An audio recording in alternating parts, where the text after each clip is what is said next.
Komið sæl, Edda Óskarsdóttir heiti ég er dósent á menntavísindasviði í deild kennslu og menntunarfræði og ég ætla hérna í dag að kynna fyrir ykkur námsleiðina menntun allra. Megin markmið leiðarinnar er að þátttakendur dýpki þekkingu sína og skilning á inngildandi námi og kennslu í fjölmenningarsamfélagi og efli þannig hæfni sína til að leiða skólastarf á þeim grunni.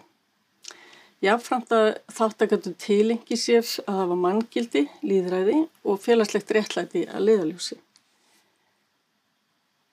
Hvað snýst þetta nám?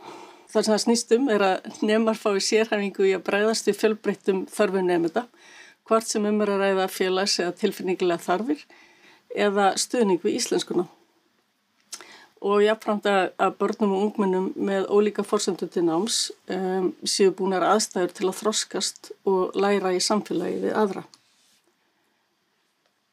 Og þú getur valið þetta nám ef þú vilt fá kennsluréttindi eða ert kennari sem vilt bæta við í námi, ef þig langar að stuðla að skólastarfi án aðgreiningar, ef þú vilt taka þátt í að skapa menningu í skólastarfi þar sem styrkleikar allra fá að njóta sín, og ef þú hefur áhuga að vinna með börnum og ungmennum eða þú brennur fyrir félagslegu réttlæti og mannréttindum.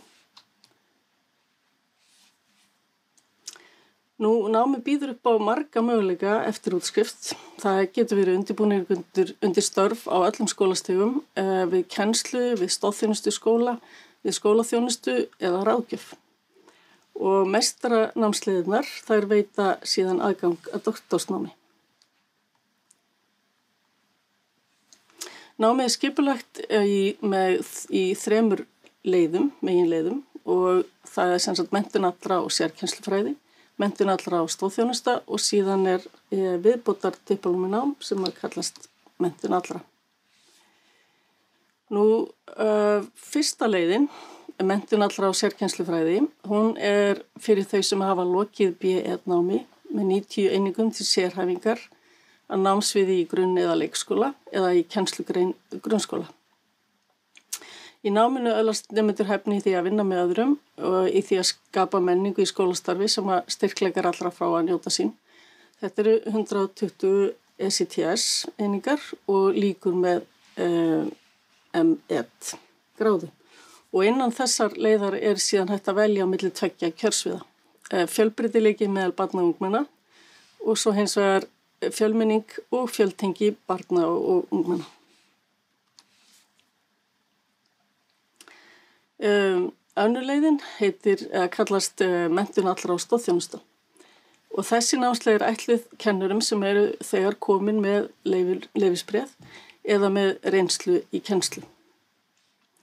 Og hér er átt við reynslu af öllum skólastigum. Markmið námsleiðarinnar er að þáttakendur geti styrkt sig sem fagfólk í námi og kennslu í skólan aðgreiningar, í fjölmenningarsamfélagi og sem einnig hæfni sína í að leiða skólastarf á þeim grunni.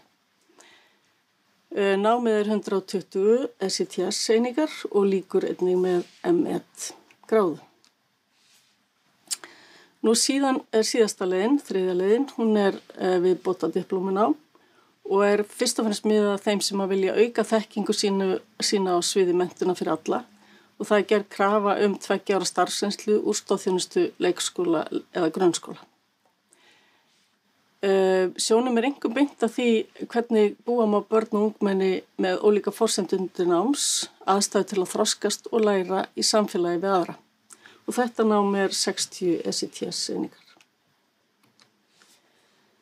Þannig, ef þú vilt taka þátt í að skapa menningu í skólastarfi þar sem styrkleikar nemenda og kennara fá að njóta sín, þá ertu velkomin í þetta nám og hlakka til að sjá þig. Takk fyrir.